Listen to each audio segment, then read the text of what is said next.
Eren's final scene is extremely controversial. A lot of people absolutely hate it and think that it's an assassination of the entire character, but I think it perfectly concludes Eren's character with a really positive and impactful message, which is why I spent most of last year working on this video to dissect this character and share his message. If you disagree with what I said so far and think that any of it sounds ridiculous, please watch till the end because you're exactly who I'm making this video for. After the time skip, everything was just odd and weird. First of all, we weren't even following the same characters, it was from a completely different perspective. So when we met Eren again for the first time, it felt very uncanny. After all, it is Eren, but he didn't have the same look, the same attitude. The Eren we knew was hot-headed, impulsive, and empathetic, a far cry from the person that we saw in season 4. He's now this calm, cold, calculated, Chad-like character. He was even given a completely different role in the story. I'm referring to the literal shift in his role within the story. Isayama completely stopped portraying him as the primary perspective which we were experiencing the narrative from. And that was only the beginning. Things got so much worse with the attack on Libero. Eren was this tactical, cold-hearted, ruthless killer. He used and manipulated a child to get his plan to work. He killed a ton of innocent civilians and even children. This attack was arguably the most ruthless and violent in the entire story up until this point. There was just this level of harshness and detachment that was oozing out of him. The Eren we knew could never do an attack like this one. This Eren that we're seeing is just a monster. But then there was this moment when Mikasa talked to him for the first time. His face looked so heartbroken. And just before they attack, in the conversation with Reiner, Eren was clearly in agony, and you can even hear it in his voice. Reiner, お前と同じだよ。壁の中も同じなんだ。一体何ができて。 Furthermore, after the attack, when he looked at what he's done and glanced at Reiner, he was literally on the edge of breaking down. However, moments later on the plane, when he heard about Sasha's last words, he just started laughing. And then in the conversation with Hanji when he was imprisoned, we've never seen him this disrespectful and angry towards any of the people he's close to, especially Hanji. He was talking to her in an extremely aggressive and threatening way, but that pales in comparison to later on when we saw how truly different and scary he has become in the scene where he talked to Armin and Mikasa. There are two things that were extremely odd about how he acted here. First of all is that throughout this whole conversation, he kept emphasizing that he's free. The second thing is his facial expressions. In the scene, Eren looked depressed in a way that we've never seen before, and his face did not match what he was saying at all for the majority of their interaction. Eren's face was screaming that he was miserable. Throughout season 4, Eren was just full of contradictions from what we were seeing, but all these contradictions and these scenes would be explained and recontextualized once you understand the Attack Titan. Throughout history, this Titan's marched in the vanguard. It has ever pushed forward, seeking freedom. And for freedom's sake, it fights. The Attack Titan is the second most special of the 9 Titans, as it's the embodiment of freedom for the Eldian people. It has the duty of ensuring freedom for them, just like how the Founding Titan is supposed to ensure the safety and prosperity of the Eldians. But what happens in the story is that the Founding Titan disregarded his duty, so the other side of the coin is there to keep the Founding in check. This is basically what the entire narrative of Attack on Titan is about. However, this isn't the only job of the Attack Titan. It also had the duty to give Ymir her freedom. That's why the very first chapter where the final possessor of the Attack Titan begins his journey is titled To You 2000 Years From Now. And then the exact chapter where Ymir finally gets to be free and for the first time in her life gets to make a choice is called From You 2000 Years Ago. There are two qualities that the Attack Titan possesses which allows it to fulfill its duty. And using these qualities, it was able to avoid being detected by anyone. Therefore, it has never been in control of neither Marley nor any of the Fritzes. The first of those qualities is the fact that the Attack Titan has always had the perfect holder for it. Honestly, I'm pretty torn about this one because I'm not sure whether it's been predetermined who's going to be a holder of the Attack Titan. So through some coordinate powers, it makes it so this future holder is born with an insane innate drive for freedom no matter the cost. Or does the inheritor pick the right candidate that has an above average desire for freedom, so when they do inherit it, that desire becomes even more solidified and enhanced? The reason I feel this way is because the way we've seen Eren and even Grisha go about their freedom, it feels like it's something that's even even beyond them. Look at any time Eren speaks about his desire for freedom, it's actually never thoroughly explained. He always says that he's just born like that and he can't help but be this way since he's always been like this. Even when you look at him, whenever he talks about it, he always has this look of just pure bliss. He talks about it as if it's this hungry beast that can never be tamed, something innate to him, which leads me to believe that it's part of the power of the Attack Titan, similar to the power of the Founding Titan, which completely changes the royals that inherit it. That similarity is shown to us with Frida. Historia said that whenever the Founding possessed Frida and had her act out, afterwards she would become visibly depressed. And with the Attack Titan, we see the same process. When Eren pushed Grisha, we saw how afterwards it was emphasized that he got depressed in the exact same way as Frida. The second quality is the ability that the Attack Titan has, which makes it able to survive without being caught and enables the holders to wage war for freedom, is Future Sight, where the inheritor can not only see the memories of past holders but also future ones. We can see this in effect when Kruger saw the memory of Grisha telling Eren to protect Mikasa and Armin, as well as when Grisha saw Zeke when he and Eren were in the memory of his basement. However, the biggest use he had with this ability was when Eren showed him parts of the future that showcased the worst of what happens, thus forcing him to eat the Founding Titan. These qualities that I mentioned guarantee the entrapment of the Attack Titan holders, forcing them into committing to their role of securing freedom. It's incredibly ironic. The beacons of freedom for the Eldian people, the ones that have this intrinsic need for it that's essential to their beings, are the ones that can never and will never attain it.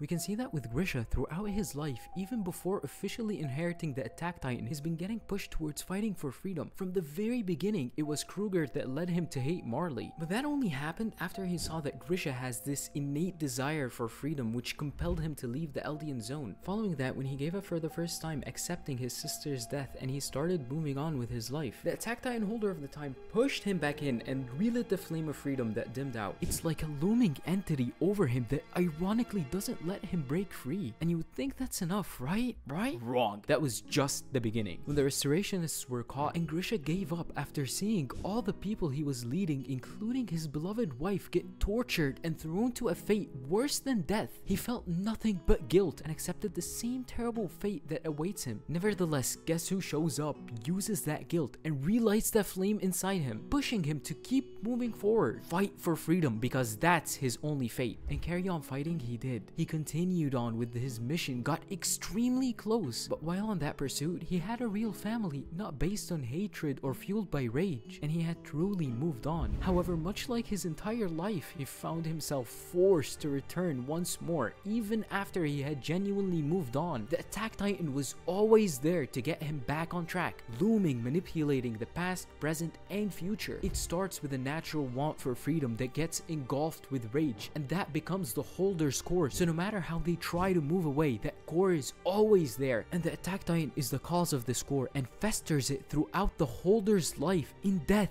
and even after death. It's a real tragedy. That's how it was for Grisha, but he wasn't alone. It was probably like that for Kruger too. And of course, most importantly, it was like that for Eren too. However, Eren's experience was similar, yet at the same time very different.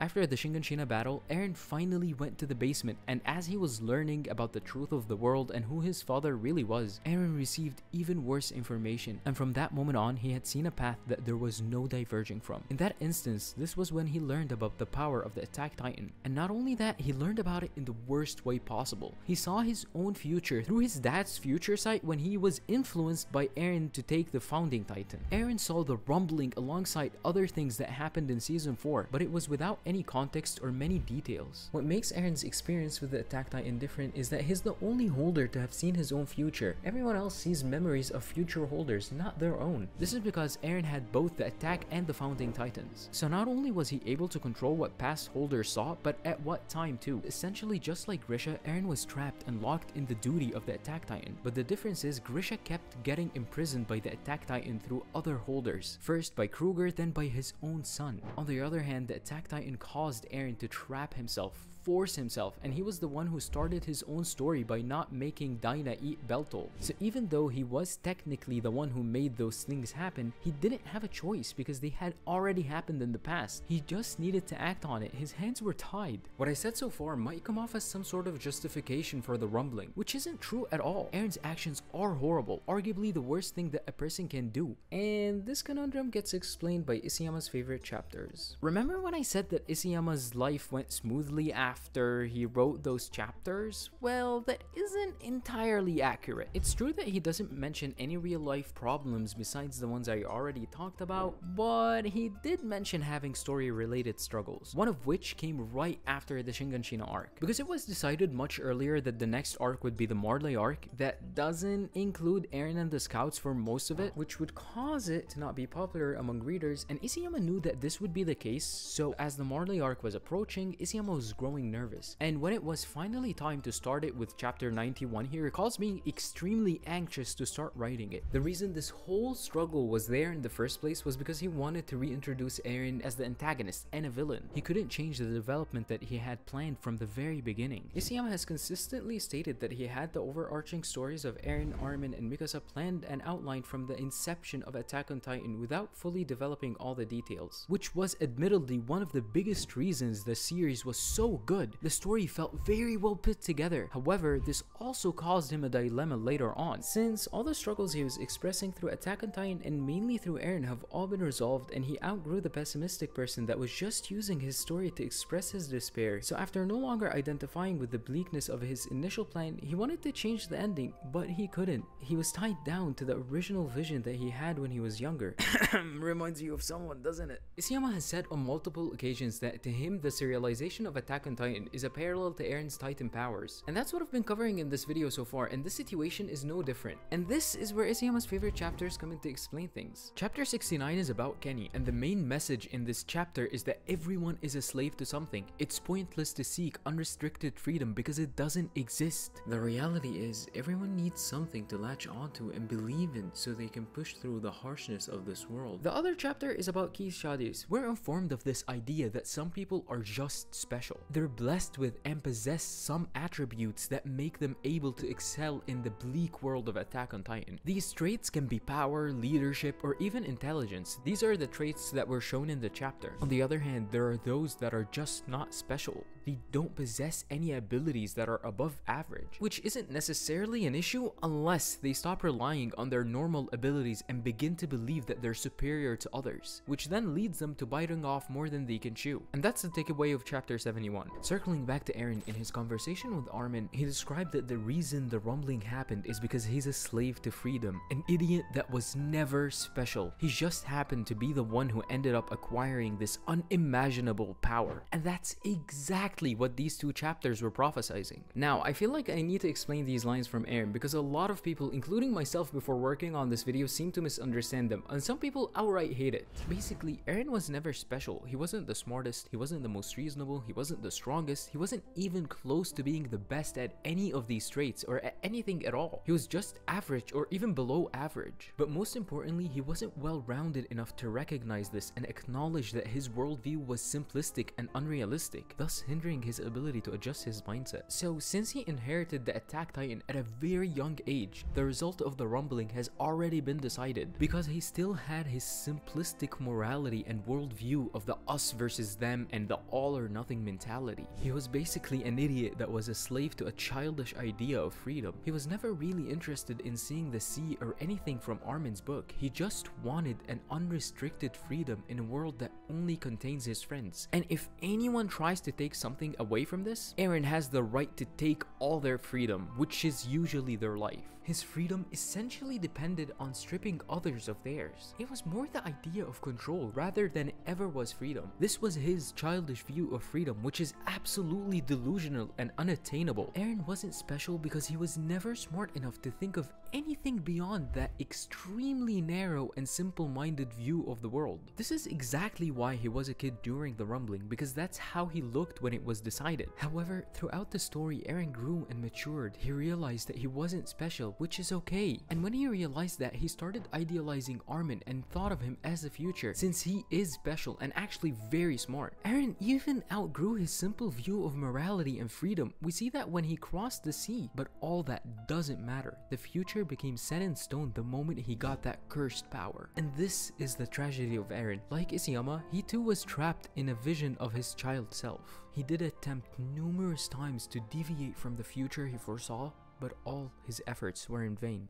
During the most difficult times he has experienced, his entire worldview shattered. He learns that the creatures he demonized, hated with all his beings, and vowed to kill every single one of, are actually nothing more than his own brethren that were victims just like him, if not even more so. Everything he had been taught and believed to know about the world was nothing but a fabrication. He learns things about his father that are unimaginable. His best friend almost died, and in fact, most of the people he knew were killed in the most horrific way. And then precisely at that time, while he's still trying to process all that, he sees that horrible vision. And what's worse is that he's actually the one committing it. He sees that the thing that fueled his hate towards Grisha was actually his doing. Eren sees actual hell on earth without any context. He's even uncertain whether this is the past or the future, unsure if what he witnessed is even reality. This dread would haunt him for the rest of his life, and the visions that he saw were looming over him, and they kept showing up. For example, when the Survey Corps got every single Titan that was on the island and they were finally headed to the sea, which was the driving force for Armin, the embodiment of freedom for Eren and the Survey Corps, the view of the sea was actually spoiled for him. He saw that same view in his father's memories, but it was tainted by the atrocities that used to transpire there. And it was precisely at this moment when everyone was ecstatic and feeling the immense joy of achieving a dream that no one thought was possible. A small rift began to emerge between the Survey Corps and Eren, and the Eren that we've come to know thus far. And this is what will eventually lead to that dreaded future. From this moment until the final chapter, we witness the complete annihilation of all the development Eren underwent throughout the entire story, to basically have him revert and become the adult version of that simple-minded, traumatized child from the beginning of the story. At the start, Eren didn't let what he saw dictate anything. He spent the first 2.5 years watching as reality slowly but surely went from a future that he would hope for to the horrible one that he saw. Yet he went along with whatever the government were saying, but he was outspoken against anything that would use Historia and her unborn children as livestock. The same gruesome cycle that's been happening since Ymir's passing. He stayed there as he saw every possibility for a different future get shattered. But again, he remained on their side, hoping, begging for a change. But with every passing moment, his hope and aspiration for a different future dies a little bit. And he stayed in that state for over 2 years. And by that time, Eren wanted to reaffirm to himself and the people closest to him that whatever happens, a positive future for them is an absolute must. At least that's what he wanted to convince himself of. After 2 years were wasted with no real solution in mind for Paradis, Eren finally decided to take things into his own hands. Maybe things could be different that way. This was when he indoctrinated Floch because he knows he's the most extreme out of everyone. He met up with Yelena and started the domino effect that would 10 months later lead to that dreaded future. But he still wasn't fully sold. Even though he started it, he was hoping for something to pull him out. And luckily, there was a perfect chance for that, because it was around that time where the Survey Corps had their trip to Marley. Eren set himself a goal for this trip, which was finding anything that would diverge him from the path that was laid out for him. Just look at him when they were on the boat. This is the look of a depressed man who's dreading everything that's about to happen, desperate for change, but he wouldn't find it. When they landed, unlike everyone else who were having the time of their lives experiencing things that are completely foreign to them and their entire people, Eren was completely detached, having to deal with dark thoughts that are completely overwhelming. Everything that the Survey Corps was experiencing for the first time and drowning in their joy. Eren had already seen all these things before and experienced them just through the negative filter that was his father's childhood. Take a look at any panel or scene from that trip and look at Eren. It's genuinely overwhelming. Just like Mikasa was saying, it was written all over his face. All the dark thoughts in his mind repeating over and over again. I'm going to kill all these people, rob every single one of them of their dreams, aspirations, and freedoms. I don't know when, but it will happen. It's inevitable. While on that train of thought, Eren separates from the group and he just walks around, hoping for a sign, anything to come at him so he doesn't go through with the rumbling plan. That's when he saw Ramsay getting beaten up and he remembered that he saw this exact scene before in the future foresight. This was one of Eren's numerous attempts to determine if the future he saw could actually be altered, since in that future he saves Ramsay here. He tried to ignore his instinct to save him, but he couldn't. And that was pretty much the seal. After this, he knew that changing the future and ignoring the devil inside him was impossible. That's why he breaks down and apologizes to Ramsay. After that, Mikasa shows up. And again, even though he knows it's futile, he still tries. Eren asks Mikasa what he is to her. And in his mind, if she had answered anything other than the answer she gave him, he would have run away with her. But at the end of the day, the future was inevitable. This was one of the biggest switches in Eren. Here, he finally accepted and embraced the future destiny that he's been fighting for the past 3 years. After that, he decides to have fun with his friends and let go for one last time as a final goodbye. And in that party, even if it was just for a night, it made him forget about the reality and the destiny of this world. The day right after, in the political meeting where the topic was the Eldian people, Eren was dragged right back down to reality and he set out to go on with his war. The rift between Eren and the Survey Corps that started when they first got to the sea has become larger than ever. But it wasn't quite at this point that Eren became the person that we see in season 4. He needed to develop an indifference to the fate of the people outside the walls. It was the only way to come to terms with the terrible things that he knew he'll have to do. Eren needed to bury the development that he underwent. This was done when he spent the next 9 months living with the same people who will die by his hands. He watched them, ate with them, slept under the same roof. He got help by them and helped them himself. He humanized them and saw their daily struggle, all while knowing that every single one of those people, the terrible racist ones, the victims, the innocents, and even the children, all the same, they will die in the most gruesome way possible by his hands. His memories of killing them haunted him constantly. They broke him. But after a while of grappling with the conflict between his future memories and real-life interactions, he built a sort of tolerance to the idea. He got used to the inevitability of the rumbling and buried the sympathy and maturity that he had developed throughout the story, dissociating between the person he'd grown into and the person he knew he had to become, the person that commits these horrible acts. This was who we saw when he talked to Reiner. His experience made him sympathize with Reiner, and the conversation that he had confirmed to him that they're the same. Just wait, I have a lot to say about this relationship later. Witnessing Reiner break down from all his guilt, it struck a chord with Eren because deep down, under all the suppressing and masking he did, those same feelings of guilt and self-hatred are his real feelings. But it's too late because now he's convinced that there is no changing the future. He has no choice but to keep moving forward. At this point, Eren did all this to ensure a positive future for his friends and because he had no other choice. However, when Sasha died, Eren's attitude completely changed. He knew that she was going to die because of his ability, but when it actually happened, he couldn't help but laugh at the irony of his situation and his life. After all the suffering that he went through, all the pain, all the power that he now has, he's still the same non-special idiot that can't save his friend that he knows is going to die. This was the final bastion that held Eren together. After this, he didn't care even if he was going to hurt his friends. The red line that he had set for himself has been broken. And it was brilliantly shown to us with the mirror scene. Eren finally fully giving in and committing himself to that destiny that haunted him all those long years. Immediately after this scene, we see him completely embracing the role of the scumbag when he threatens Hanji. Eren donned and embraced the mask of the nihilistic, unwavering, nationalistic Chad. And the contradictions I mentioned earlier were instances where cracks would appear in the facade that he put on. And the best example for that is the conversation he had with Mikasa and Armin. Everything that he said to them in that conversation was in an indirect way aimed at himself. In reality, he's the one that doesn't have free will, and he's the one that's being forced on a path because of his Titan powers. He was deflecting all these insecurities on the people closest to him so he can push them away. He was saying the exact opposite of what he really thinks when he was talking to Mikasa because he wanted her to hate him so she wouldn't grieve when he leaves.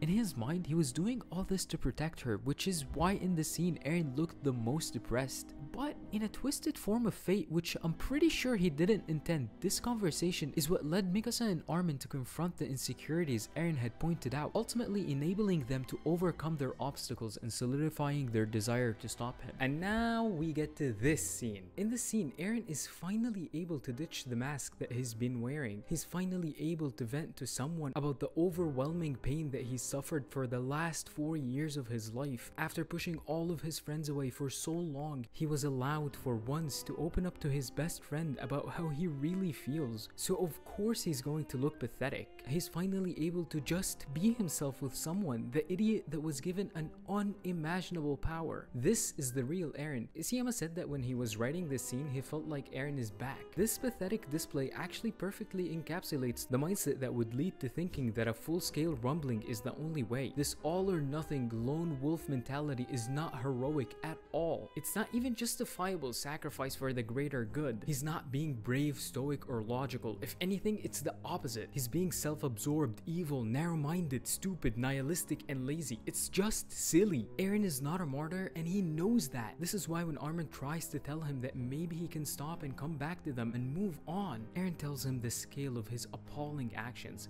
because he knows Armin isn't going to be okay with it. And after learning that, Armin doesn't try to justify it. This is one of the great changes in the anime, because the original dialogue was just way too accepting of Eren and his actions, which isn't the message at all. Here, Armin just wanted to be sympathetic to the tragedy that is Eren being fully enslaved by an otherworldly power. What Eren went through, this terrible feeling of entrapment, felt so tangible because it was real. Of course, the scale and what trapped him was completely different, but the emotional truth isn't. I know that because I felt it when I was reading this part of Attack on Titan. I always felt deeply connected to Eren's character in this part of the story. Hear me out, I just loved his character writing in season 4 so much. But it's only now when I look back I can see the reason that I had this connection to Eren is because the emotional truth that Isayama was trying to convey through him was a similar truth to the one that I was living in at the time. Of course, it's not related at all to his actions, but I slightly fell down the same mindset. Without getting into too much details, I basically felt entrapped in a situation I put myself in prior. So without even knowing, I just felt connected to Eren. I know this experience isn't limited to me. A lot of people set themselves up for stuff that they later outgrow. Being locked in a path is similar to the idea that Isayama was trying to convey with Eren, but it really isn't the main thing. The main idea is not wanting to change, not wanting to change your mindset, so you make yourself feel like there's no way out, there's no hope for change, so let's just embrace it. But the reality is, embracing this mindset, embracing entrapment, and not breaking free of your current situation could lead to very vicious and messed up things. This could be external things like a toxic relationship, or it could be more internal things like trauma or addiction that make you feel hopeless, unable to escape. And sometimes in your entrapment, you might have done horrible things and feel like there's no way forward. This feeling that Isayama put into Eren is universal and it has many forms. I really do feel like a lot of people would resonate with it. But if you look at Eren's character alone, it seems like it shows us that we have no choice but to embrace the entrapment we find ourselves in. But in reality, that isn't true at all. We always have a choice to change, break free, and truly move forward. I 100% believe that there is always a real escape from the suffocating entrapment, a real path forward. And I also believe that if you genuinely try to escape, you will be guided. It will be difficult, it will seem impossible, but it isn't. If you wholeheartedly pursue it, you will be led to your freedom. Trust me, I know. And this is actually the real message that Isayama wants to send us. Eren's character is a cautionary tale. He's not someone that we should look up to or admire. Not breaking free led Eren to lose the people that actually care about him. Instead, he became surrounded by people that are either extremely toxic or believe in a fake idea of him, or even just using him. And it's shown to us that if you choose to not change, not only will the path be completely horrible while you're on it, but it will also end in a terrible way. It's not only in the things that Eren did, but also their outcome. What Eren did never actually resolved the conflict and ultimately didn't have the desired outcome that was sought after. In the end, when the world was able to catch up to Paradis, they destroyed it. So like I said, Eren is a cautionary tale and he couldn't break free because of an otherworldly power. And this isn't the reality for anyone in real life. Isayama made it that way, so we have no excuse to not break free. But Eren not being able to escape creates a problem within the story structure itself. If you look at it, the series shows us a problem, but it never gives us a solution, and it just feels unsatisfactory. Isayama felt that way too. Like I mentioned, he outgrew the person that just wanted to express his frustrations into his creation. Around the time of starting the Marley arc in 2018, Isayama actually got married, and he says that he matured a lot in that time. He outgrew old habits, and he had to confront negative parts of himself, and he wanted to put this positive message into Attack on Titan. But like I said, the roots of his story limit him in that regard. So after the growth he had as a person, he actually wrote in two characters that reflect Eren and his experience, but both of them were able to escape and grow from the situations they were in. The first character is Gabi, who mirrors Eren's childhood self and effectively encapsulates early Eren. The second character, however, reflects Eren's adult experiences. Interestingly, from 2018 to the most recent interview, whenever Isayama was asked about his favorite character, he consistently named the second character, because it was around this period that Isayama split his life experiences into two characters. One was Eren and the other was his favorite character. But before we get to that character, let's talk about Gabi. Gabi is pretty much Eren but in Marley, and Isayama didn't make it subtle either. She went through almost all the same stages that Eren went through. At the beginning, she was completely obsessed with being a warrior, and she wanted it so badly because she believed that it would bring freedom to her and her people. And that obsession showed a lot of anger and hatred towards many people. She also had an extremely narrow vision and a black and white, all or nothing sense of morality, which fostered the us versus them mentality. They both displayed their morality, anger, and hatred on people that aren't their main enemy. Both thought of themselves as above the people around them, and the people around them reinforced that idea. They shared the mentality of them being special and the heroes of their people. The direct attack that Eren did on Marley is for Gabi the same as the breaching of the walls that Eren lived through. Both at the time had no idea why the people they loved were getting killed, and both of them felt powerless and helpless in the moment of the attack. And this was the real starting line for both of their journeys. And on that journey, they both were betrayed by someone. For Eren, it was Reiner, and for Gabi, it was Zeke. However, Gabi's journey was much shorter than Eren's. That's actually one of the key differences between them. For Gabi, her life view, all the indoctrinations and beliefs she held onto got challenged very early on in her life compared to Eren. It was all done in her childhood. Basically, her entire experience on Paradise, especially her time with Sasha's family, the way they treated her with kindness and warmth despite not knowing anything about her, which eventually helped her see their humanity. Then what she went through with Kaya, particularly the conversation they had, and later on realizing how in Kaya's eyes, Gabi is the monster. After that, seeing how a Marleyan loved someone from Paradise so deeply to the point that he was even willing to kill a child. Her worldview was continuously challenged and proven wrong time and time again. This all culminated when the Browse family forgave her for killing Sasha, which completely baffled her. Being treated by kindness, getting her false beliefs confronted then deconstructed, and the overall shock of the situation, that was how Gabi strayed away from the path that Eren had already passed through. And finally, Isayama completed her growth when she protected Kaya, bringing her journey to a full circle. Then we get a mirror scene that parallels Eren's mirror scene, which was brilliantly done by Isayama. For both, it was around the conclusion of their character arcs. In Eren's case, that was when he fully embraced his new persona after Sasha's death that happened because of him. While for Gabi, it was when she demonstrated that she overcame her indoctrination by saving Sasha's sister. And now we get to the second character, which is actually a Reiner, if that hasn't been obvious enough. And he reflects Eren's character arc in season 4. In his case too, the parallels weren't subtle at all. They were both trapped in situations that their younger selves put them in. Neither of them were inherently special, yet both ended up acquiring the Titan power regardless. Despite this, both believed themselves to be special, feeling entitled to their power and convinced of the righteousness. They were indirectly forced to take on the Titan powers and were disappointed in themselves after receiving it and subconsciously hated themselves. Both had to take on things that were much larger than themselves. Both had to adopt a mask or a whole new persona to navigate their situations. Most importantly,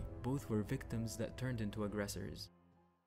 However, unlike Eren, Reiner broke out of his fake persona, and that's the biggest difference. He faced his sins head on. He accepted his suffocating guilt and used it as motivation to prevent the next generation from falling into the same pitfalls that he and Eren fell in. He accepted that he shouldn't cave into his despair and unalive himself. Instead, he pushed ahead, using his life to bring forward a better future. He put his life on the line time and time again to stop Eren. He faced his victims head on and accepted their guilt and hatred towards him. Then they worked together to stop the rumbling. He took countless actions and efforts to compensate for what he did. Reiner did a ton of self-reflection and took accountability for his actions. He spent the rest of his life serving the world, and after finally stopping the rumbling, he was eventually able to return to his true goofy self. Isayama addressed and resolved major flaws that were in Eren's character using Reiner and Gabi, thus giving us a complete message in a really tragic and beautiful story. He infused these three characters with his life experiences and the lessons that he learned along the way. I think to end this, it's best to wrap up with some dialogue from Eren that sums up him and Reiner's character arcs pretty well.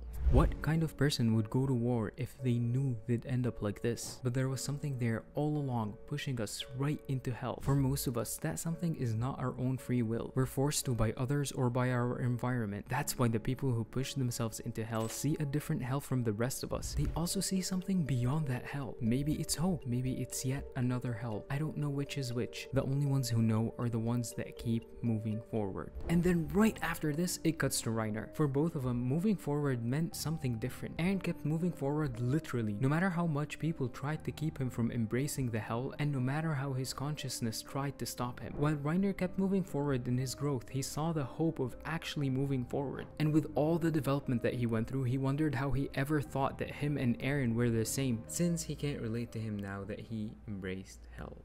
Thank you so much if you made it all the way here. You don't know how much this means to me. I put months of work into this video, from research to writing to countless rewrites to many hours of editing. I hope it shows, and I really hope you enjoyed. Subscribe because this is only the beginning, and I will see you in whatever I make next.